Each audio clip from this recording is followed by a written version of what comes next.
Hello बच्चों, चलिए इस प्रश्न को देखते हैं। हाइड्रोजन परमाणु की ऊर्जा En बराबर ऋणात्मक 13.6 बटे एन का वर्ग इलेक्ट्रॉन वोल्ट से प्रदर्शित की जाती है। ज्ञात कीजिए। हमें दिया हुआ है हाइड्रोजन परमाणु की आयनन ऊर्जा ज्ञात करनी है।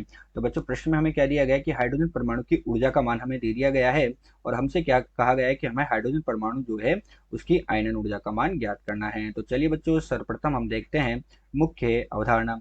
तो बच्चों, हम क्या देखते हैं कि हाइड्रोजन परमाणु में जब इलेक्ट्रॉन परिभ्रमण करता है तो उसकी ऊर्जा हमारे पास है। इसी प्रकार बच्चों, हम क्या देखते हैं कि जब इलेक्ट्रॉन होता है उस इलेक्ट्रॉन को n बराबर एक से, इलेक्ट्रॉन है बच्चों हाइड्रोजन परमाणु में, उस इलेक्ट्रॉन को n बराबर एक, कक्षा है n बराबर एक से n बराबर बच्चों कहाँ तक, अनंत तक ले जाना चाहते हैं अपन।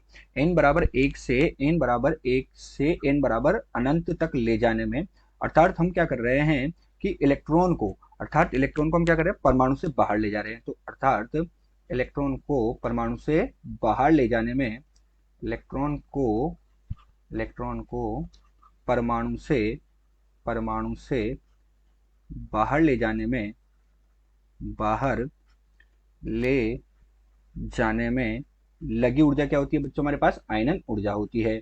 में लगी ऊर्जा, ऊर्जा कौन सी है बच्चों, आयनन ऊर्जा है। अर्थात हम क्या कर रहे हैं कि n बराबर एक से n बराबर अनंत तक ले जा रहे हैं। तो हम क्या कर रहे हैं, अनंत तक ले जाने का मतलब क्या है कि इलेक्ट्रॉन को परमाणु से बाहर ले जा रहे हैं। तो उस स्थिति में जो ऊर्जा हमारे पास काम आती है बच्चों, लगी ऊर्जा हमारे पास क्या होती है, आयनन ऊर्जा होती है। उसे हम क्या कहते हैं बच्चों, आयनन ऊर्जा कहते हैं। यही इस प्रश्न की मुख्य उदाहरण है। अब चलिए बच्चों, हम देखते हैं कि हमें प्रश्न में क्या दिया गया है। तो बच्चों, प्रश्न में हमें दिया है हाइड्रोजन परमाणु की ऊर्जा। क्या दिया बच्चों, दिया है हाइड्रोजन परमाणु की ऊर्जा, अर्थात En बराबर ऋणात्मक 13.6 बटे एन का वर्ग इलेक्ट्रॉन वोल्ट में दिया गया है।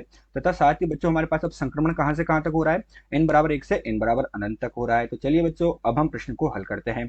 तो प्रश्न का हल करेंगे बच्चों। तो एन बराबर एक से एन बराबर अनंत तक हो रहा है, तो हम सबसे पहले क्या करेंगे, ई एक निकाल लेते हैं बच्चों। ई एक निकालेंगे तो ऋणात्मक 13.6 बटे हमारे पास एक का वर्ग, अर्थात कितना मिल गया हमें, ऋणात्मक 13.6 इलेक्ट्रॉन वोल्ट प्राप्त हुआ। इसी प्रकार हम ई अनंत निकाल लेते हैं। ई अनंत निकालेंगे तो हमारे पास कितना हो जाएगा, ऋणात्मक 13.6 और बटे में क्या जाएगा बच्चों, अनंत का वर्ग करेंगे तो अनंत होगा और एक बटे अनंत हमारे पास क्या हो जाता है, जीरो हो जाता है। तो हमें कितना मिला बच्चों, जीरो मिला। इस प्रकार हमको क्या मिलेगी बच्चों, एक से अनंत तक ले गए तो आयनन ऊर्जा का मान प्राप्त हो जाएगा। और कहां तक लेगा बच्चों, आयनन ऊर्जा बराबर हो जाएगी बच्चों ई अनंत ऋण, हम क्या करेंगे, ई1 को घटा देंगे। तो इसमें से हमने ई1 को घटा दिया, तो हम क्या कर रहे हैं, जीरो में से किसको घटा रहे हैं बच्चों, ऋणात्मक 13.6 को घटा रहे हैं। तो आयनन ऊर्जा का मान हमें कितना मिल गया यहाँ पर, धनात्मक 13.6 इलेक्ट्रॉन वोल्ट मिल गए। कितनी मिली बच्चों, आयनन ऊर्जा का मान हमें कितना प्राप्त हो गया यहाँ पर, धनात्मक 13.6 इलेक्ट्रॉन वोल्ट के बराबर प्राप्त हुआ।